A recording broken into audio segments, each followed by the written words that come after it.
Datuk Yang Dipertua, sebab itu berbagai langkah diambil oleh kerajaan untuk meningkatkan SSL padi beras contohnya.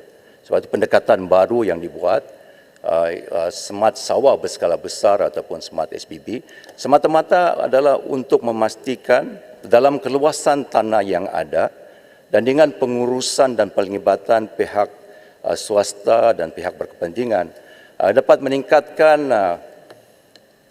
SSL negara, meningkatkan pengeluaran beras padi negara daripada 3,5 metrik tan per hektar puratanya pada ketika ini kepada 7,0 metrik tan dalam tempoh 10 tahun akan datang.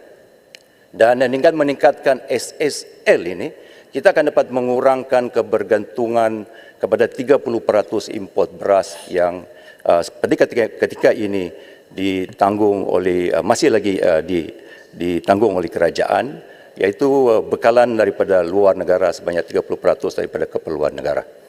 Dan konsep Smart SBB adalah merupakan satu konsep yang diolah melalui beberapa pendekatan sebelum ini. Ada berbagai pendekatan ladang estate sawah yang dibuat sebelum ini, dan dengan melihat kelemahan dan kegagalan tentang konsep peningkatan SSL padi beras negara, kita olahkan konsep Smart SBB bagi menentukan SSL negara dapat ditingkatkan. Jadi ada harapan kita dengan pindaan ini, pengawalan dari segi industri padi beras negara melalui pemutuan benih padi, melalui pengenalan varieti padi yang baru yang dilakukan oleh pelbagai agensi di bawah kementerian ini, kita akan dapat meningkatkan SSL padi beras negara dan mengurangkan import. SBB adalah konsep yang akan mengurangkan pengaruh orang tengah, mengurangkan beban kos modal yang ditanggung oleh pesawat, kerana kos modal ini akan ditanggung oleh syarikat peneraju yang terlibat di dalam program Smart SBB ini. Dan ini sekaligus akan dapat membuat pengurusan ladang sawah secara konsep estate yang baru untuk menentukan peningkatan dalam pengeluaran padi beras kita. Datuk Yang Dipertua, Yang Mohd Pulai pernah duduk di sini dan faham bahawa dasar kita pada ketika ini adalah untuk mengeluarkan beras 70% dan mengimport 30%. Sebab itu di Dewan ini kita ada dasar 70-30. Itu merupakan dasar yang telah diambil oleh kerajaan, ditetapkan oleh kerajaan sebelum ini. Dan tetapi dalam keadaan sekarang ada keperluan untuk kita meningkatkan 70-30 ini, mengurangkan kebergantungan import beras daripada luar dengan mengadakan konsep-konsep yang lebih efisien, pengurusan yang lebih efisien dalam industri padi beras untuk mengurangkan kebergantungan 30% daripada keperluan beras negara. Saya ingin katakan, Datuk Yang Bertuah, bahawa negara tidak berhadapan dengan masalah kekurangan beras negara.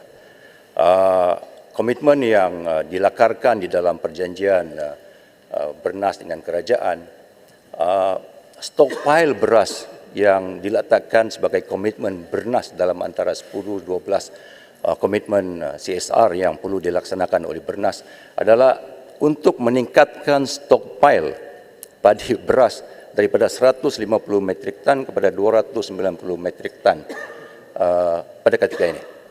Jadi keperluan beras adalah pada kadar lebih kurang 220 metrik tan sebulan. Kita ada stockpile 290 yang dipegang oleh bernas, ditampung ditambah dengan trading stockpile yang ada, dan juga keadaan penanaman pali 70% yang dibuat harvestingnya secara bergilir, iaitu harvesting di negeri Selangor dan beberapa negeri, menanam di negeri Kedah dengan Kelantan, dan cycle itu berpusing. Apabila menanam di Selangor, kita harvest di Kelantan dengan Kedah. Jadi kita mempunyai bekalan beras yang konsisten sepanjang tahun. Jadi kita ada bekalan yang konsisten daripada penanaman 70% dari keperluan itu. Kita ada trading stock, kita ada stockpile, dan jumlah keseluruhan ini tentu lebih daripada 7 bulan daripada keperluan beras negara. Jadi kita tidak berhadapan dengan kekurangan, malah seperti yang dikatakan tadi, bahwa stockpile beras kita melebihi daripada stok yang ada di beberapa negara jiran kita. Ya, fokus.